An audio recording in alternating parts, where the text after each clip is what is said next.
And we're live and in conversation with Warren Brosnihan, former South African rugby player who currently does commentary in Supersport.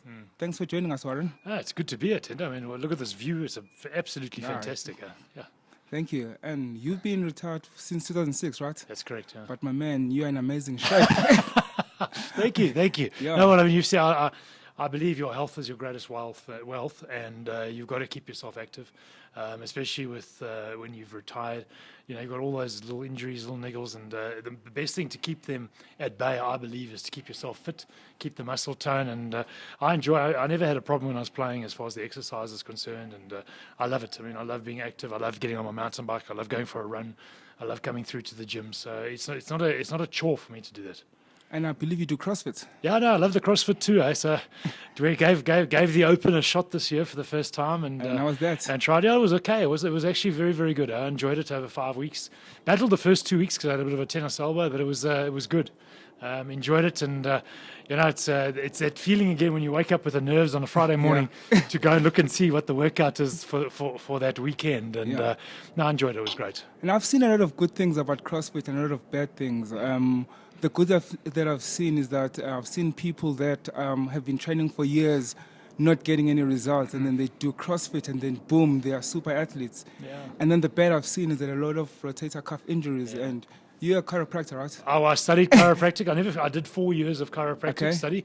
Never got to finish it because I got pulled out to Australia to go play rugby, and came back into my 4th year. So never finished it. But I mean, obviously the human body and that kind of stuff really, really intrigues me, and I've got a great interest in that. And for me, CrossFit is I love it. It's quick. It's short. You know, within a 45 minute block, you do a lot of volume as far as the exercises are concerned, and you're able to challenge yourself, and it's different every single day.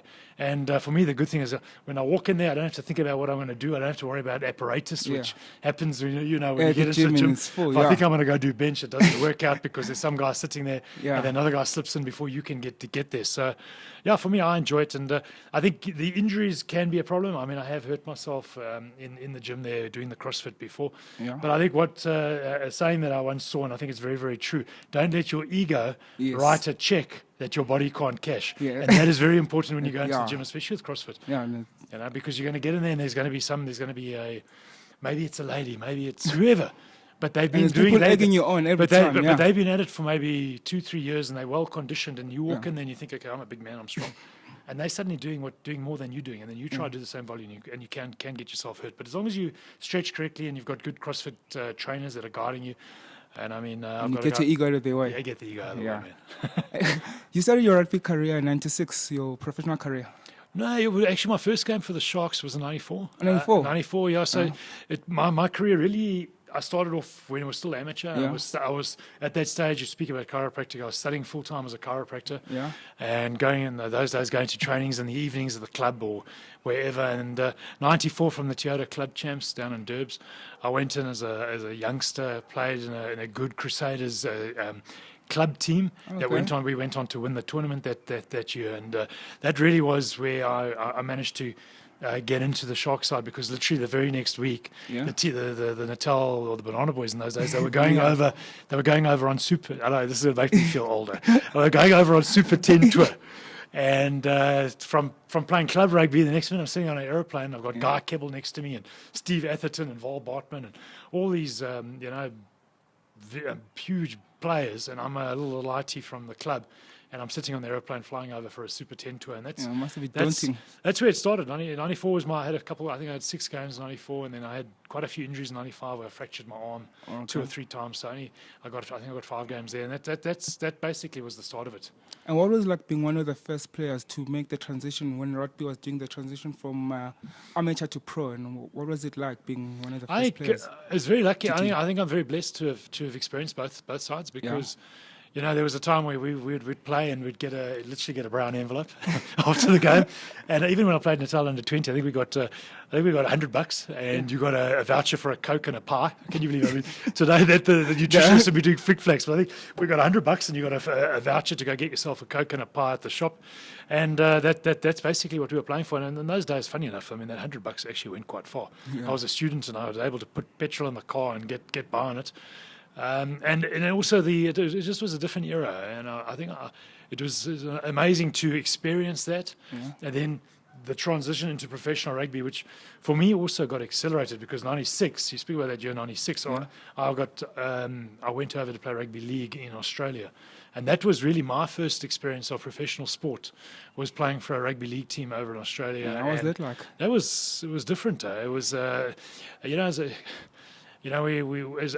youngsters, we get shaped, I believe, a lot by some of the people that we look up to. And I've said it to both these gentlemen. I remember clearly when I was a little lighty, and I saw Ray Mort and Rob Lowe going over to go play for Wigan in rugby league. Mm-hmm.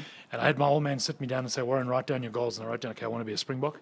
Under that, I said, it'd be cool if I could earn money playing rugby as well. So now rugby league was the only way they could do that. So it was actually I wrote it down as my second goal to go and play a bit of rugby league. So it was, for me, I enjoyed it. And it was a great introduction to professional sport. Where suddenly, the year before I was a student studying chiropractic and playing a little bit for the Sharks. The very next year, I was at a club where they were training at 8 o'clock in the morning. You were there the whole day. There were video sessions. You were getting your body fat tested. You were monitored as to what you were eating. You had masseurs. You had physios that were giving you personal attention. So I went literally from the one into the other as a youngster. I must have been 23 or 22 years of age. Oh, that's pretty cool. Yeah. And what was your most memorable moment in a rugby field? Tendo, I get goosebumps right now. Oh. For me, the pinnacle for me was to play for the Springboks, and I'm getting goosebumps now as it's going down my back here. When the national anthem's playing and you're there for the first time and you're standing on the field and you're starting a game for South Africa, and those anthems are going and you're standing shoulder to shoulder with your teammates, it's just the most amazing thing. And if obviously that was in 1997, the 23rd of August, played against Australia. I remember the game. And so for me, it was like a dream for me. I mean, to score a try on debut. I was just happy to get on the field. I ended up scoring a try as well. I mean, it was. In the second half, you're playing like a man possessed. So that for me, it was amazing. And then there are lots of others. I mean, with the Sharks. I mean, I obviously played with the Sharks, and then there was the Currie Cup final with the Bulls, which for me was amazing because it was later in my career. Had played, I think, in 3 or maybe a few more finals, 3, I think, and hadn't won. And then we got the chance for the Bulls and we managed to win it in 2004. And I was basically, there was a stage in my career where I thought I was done as far as rugby is concerned because I'd had some serious injuries and spent some time out of the game for about 9 months trying to rehab myself and get myself back. And so it was quite amazing to come back after that and then win the Currie Cup with the Bulls in 2004. So that was a big moment for me as well. And even playing overseas, playing in the Celtic Cup final or playing in the Italian Cup final and things like that. They're different experiences, but nothing takes away from when you run onto the field for the Boks for the first time. That's just amazing. Must have been amazing. Yeah. It's a schoolboy dream. For me, I mean, they sat there. I still remember watching the South Africa in that tour back in 1981 when they went to New Zealand as a little youngster, and that's where my dream started to try. We wanted to play for the Boks. Oh, it's amazing. And 2016 was not the happiest of years for Bok fans. And what is 2016 was a year of challenge for many people. I think from a business point of view, from work point of view, I can speak from personal experience, and from a rugby point of view. Unfortunately, it's one that we're not going to want to remember. But what has gone wrong there? Oh, gee, man, it's so difficult, and I think the big thing there is just we've lost so many players that have gone overseas. We've got so many players playing in Europe, playing all over the world, and we've had a lot of player drain. I think we're also inheriting a bit of a legacy of holding on to certain players for too long, and so you don't have that succession planning coming in where as great of players as a lot of those legends were from 207 to 11. Some of them I might have just hung on a bit too long, and it's preventing the next generation coming through. And then once they get shifted out, bang, you drop off a notch. And we've got to find a way in South Africa to keep our players here. We've got to find a way, and I think I know this Yuri Roo decision with the Sanzar decision with reducing the number of teams is catching a lot of flack, but I do believe it's a way we've got to go, and I believe we've got to take emotion out of it, and my view on that, on how we should structure it, might be a little bit controversial, might not be very popular. I know Joel's taken strain from all the Cheetahs fans for what he said about what he thinks of the Cheetahs, but I don't believe that's the right option. I reckon you've got to look at it from a geographical point of view. You've got to look at all our strong schools, where we're feeding from. We've got to look at it from a South African holistic point of view and where we want to take ourselves and what's the best for our rugby. And because of that, I believe it's best to have a geographical spread of teams, okay, rather than having a concentration of teams here, there, and not teams and missing a team here in the center like the Cheetahs. Yes. So when you read that and you read between the lines, and I'm sure if you're watching, you maybe can work out where I'm going with this. It's putting a team like the Bulls and the Lions. What do you do with them? Yeah.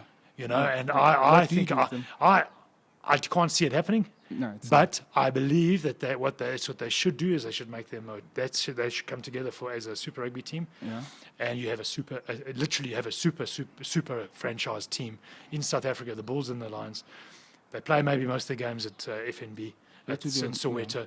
Maybe they have one game at Emirates Airline Park, another game at Loftus. And you have a super club because I think because geographically they're so close. I mean, it's literally 45 minutes, depending on traffic, of course, but down the N1. And so you could have a base, and you've got geographical spread. And I think from a schooling point of view, from the under-21s point of view, so they're feeding through. Otherwise, if you're not going to do that, then it's got to be a straight promotion relegation situation. And that's got to. And unfortunately, the problem with that is if you use the Currie Cup. A lot of your Springboks don't play in the Currie Cup. So now you're going to say, okay, the Cheetahs are going to go and fly through and win the Currie Cup, but what's the team, Stormers or whoever, the Lions, all their Boks didn't play in the Currie Cup, so they get it's not a fair playing field. So that's the only thing. And if you were going to go that route, I would flip the seasons around and have the Currie Cup start and have it as almost as a trial for the top 4 sides or the top 3, whatever you want to work it, that go into a Super Rugby team and have these competitions going on in Australia and New Zealand.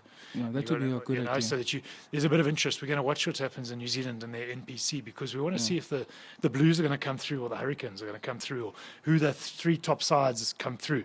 And actually, 3 top sides might work because then you got 3, 3, 3, 9. Add the Jaguares, add Japan. You got 11. Sunwolves. You know, so you might then it's a condensed tournament that you go through with the top sides maybe.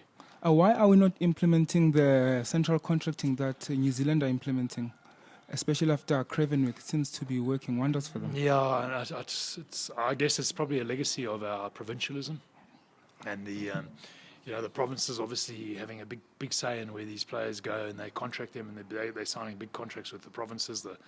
And these guys are getting signed up, and it really does need to go. I think it does need to go central, essentially contracted, and to transition through that. That's the big trick, I think. And then, who is, according to you, the best sport coach of all time? Yeah, well, I mean, Kitch Christie's record. Yeah, okay, it speaks for itself. It speaks for itself. I mean, what he did. I thought, Nick Mallett was very good. Ian Mack had a tough run before Kitch Christie, trying to get in there. But as a coach is concerned, he was such a fantastic coach.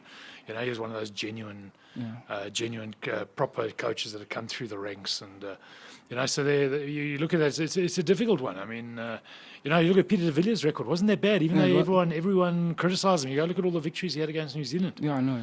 But he had a very good team at that time. We got that era, that Bok team. That 2011 team should have won that World Cup. I honestly believe it. I mean, that was a fantastic. That was that team at its full peak, and they had fantastic players throughout. They had a great spread of players. With like injuries to Pakis in the semis and stuff. Yeah. So that hurts. I mean, obviously, Pocock hurt us. And a ref hurt us as well. But I'm not going to talk about that. No, we cried about that for a long time. Yeah. And then who should be like the next Springbok captain, according to you? That's a loaded question. It's so difficult. Man, it's difficult. And I think it's a problem. It's really a problem. There's no one that stands out. So they're going to have to pick their 22 or 23 and see who's the captain. There is no one that stands out for me. I mean, Warren Whiteley done a great job with the Lions, but can he guarantee his position at number 8? Not sure. Is Dwayne Vermeulen going to play? They've got this. They've got this 30 cap policy, which I think is good. Yeah. So if you go overseas and you've got 30 caps, they'll still select you. But if you haven't got 30, they're not going to pick you. make an overseas guy captain. Dwayne Vermeulen, I don't know, you need to have someone in South Africa. There's no Sia Khaleesi is doing nicely for the Stormers at the moment, but I still think it's too soon. You must spend another year or two as a captain. But there's no one that's really putting their hands up, and it's a problem. You go look all the way through that team. Who are you going to make your captain? It's very, very difficult. It's very difficult. It's very difficult, and maybe it is a. But then Dwayne was also very controversial. I mean, he said some controversial things last year, but I mean, he's also not scared to talk. So that's not that's also a good thing. So, I think if he's on form and he's good, I mean, the Dwayne would be the right one. But the problem is he's playing over in Toulon at the moment. Yeah, and there isn't. And it'll be a short term. I think that if they did that, you say Dwayne, it's a short term thing. Yeah, you're literally going to captain the side for the next 2 years. Okay, or whatever it is, and then after that we're gonna blood someone to go through. Maybe it's a Sia Khaleesi, maybe it's someone like that. Who knows? Yeah, that could be great. Yeah. And why aren't we developing coaches as much as we develop the players and the refs? Yeah, well, I guess a lot of our coaches end up going overseas. They get poached over there, but we've got a lot of young coaches coming through at the moment. You go look at all the franchises, especially in Super Rugby. You go through. Robert Dupree is not young, but as a coach, he's young in coaching terms, and he's doing a great job. I think he's going to turn the Sharks around. Yeah. He's coming through. Franco's done a good job with the Cheetahs.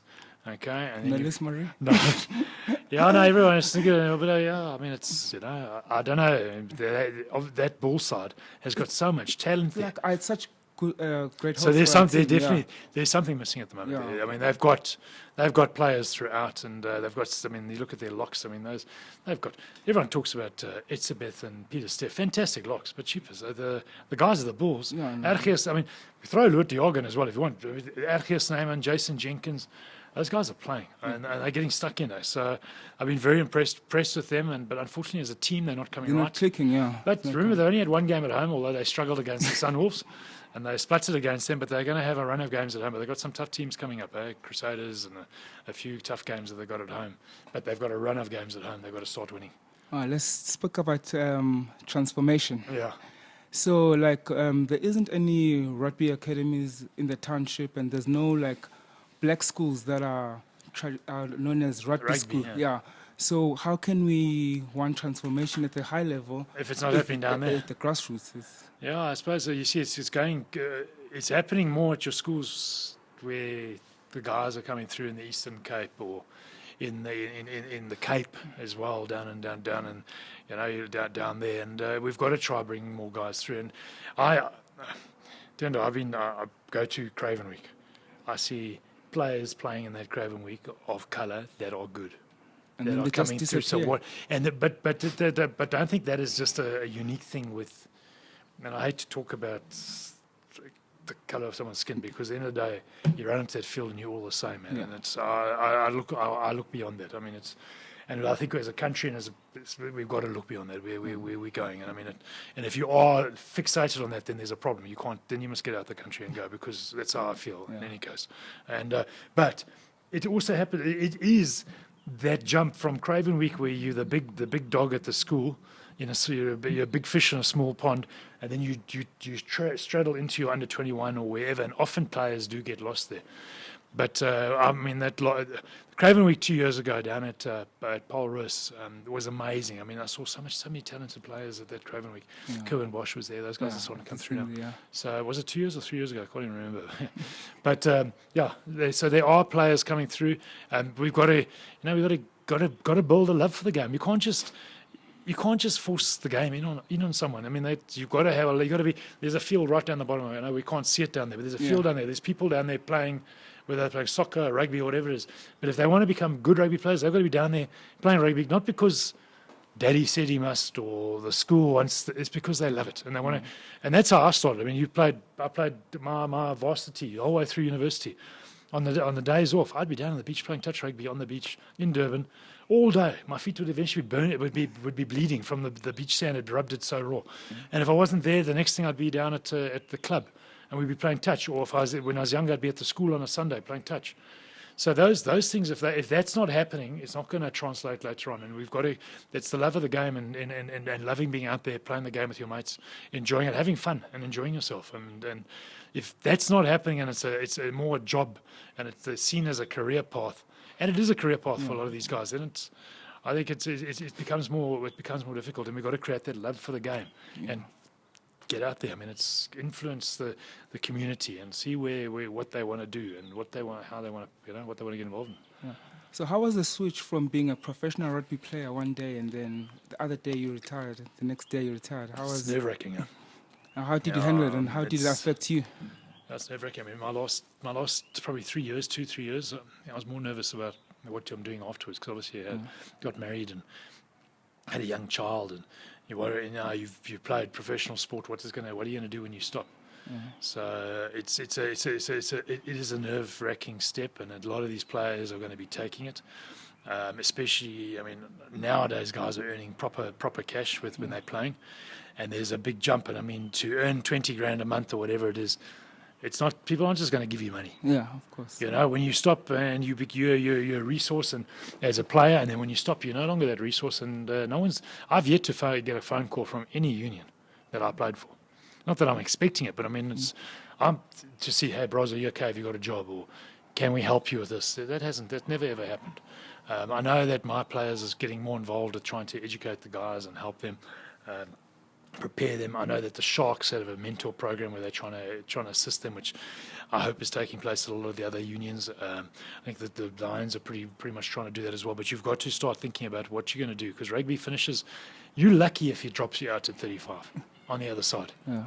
If you get a career and you come out at 35, that's great. You've had a good career. So you could come out at 31, 32, 33. Your contemporaries of that age group have all had a block of probably 10 years where they've worked in the commercial world, and they've had to get jobs, and they've got 10 years experience on you. What have you done? You've run around in a rugby field. You know how to pass the ball, you know how to catch, you know how to tackle, you know how to get fit, you know how to eat. And then you've got to take some of those skills that you've learned from interacting with people, relationships that you're developing, working as a team, setting goals, and try and translate that into sport. I mean, not into sport, into your work. To get some similes going. But it was a nerve-wracking thing for me. But I spent the last my day off, I used to go into theatre out in the north of Pretoria. He's a very good orthopedic surgeon out there, Dr. Heinz Spies, and Senska. And he allowed me to come and scrub in the operations. I'd sit, watch, observe. And I got myself so I could go into the orthopedic business when I retired from rugby. But subsequently to that, I've obviously changed quite drastically my jobs. I've had basically 3 jobs since I've stopped, and they've all been very, very different. And other than the commentary, what are you up to? Well, at the moment, I'm the MD for a media company. We do large outdoor advertising, large format outdoor advertising. It's an exciting space to be in. Working for a fantastic company with great shareholders that are backing me, and I've basically got a 6 month to try and turn the company around and get some of these large signs back up and running. And this morning I was meeting with landlords, trying to sign contracts off, discussing the commercial aspect of it and how we're going to get this thing going forward. And we've got some great plans with what we're doing through Masamong Media, and so that's very exciting. It's a new step in my career, and I've taken another leap of faith into a different industry, and it's been a steep learning curve the last couple of months, but it's been fantastic, and I'm very excited by what we're going to be doing and where this business is going to go. Okay, and what is a Warren Brosnihan day like normally? My day. Alarm goes off quarter to 5 in the morning. Yeah.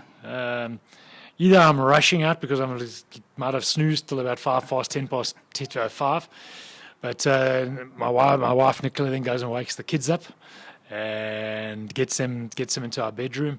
And she's brilliant, man. She's so good, and she'll do a I declare, and we do a little prayer with the 2 kids beforehand, so they can start their day the right way.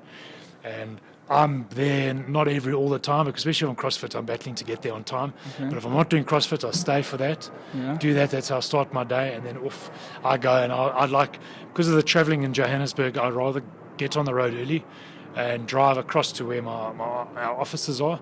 Either I go to CrossFit or I go to the gym, or we actually at the Wanderers, I'll go run around the Wanderers cricket ground. Oh, that's fantastic. Go and get myself showered, be in the office by 7:30, and then it's just meetings all day. I mean, I'm going for one meeting and I might be travelling all over the place. I mean, this morning I was out at near the Colonnade in the north of Pretoria for a meeting, and yesterday I was in Braamfontein at 5 o'clock. So I'm going from meeting to meeting, trying to get the business going. And then when I get home, if I've got time, and I did it last night, I'll get on, I'll go for a run took my daughter for a ride on the bike around our estate. And she's 12 years of age at Jazz, went for a ride with her, or maybe I'll go with my wife, Nicola.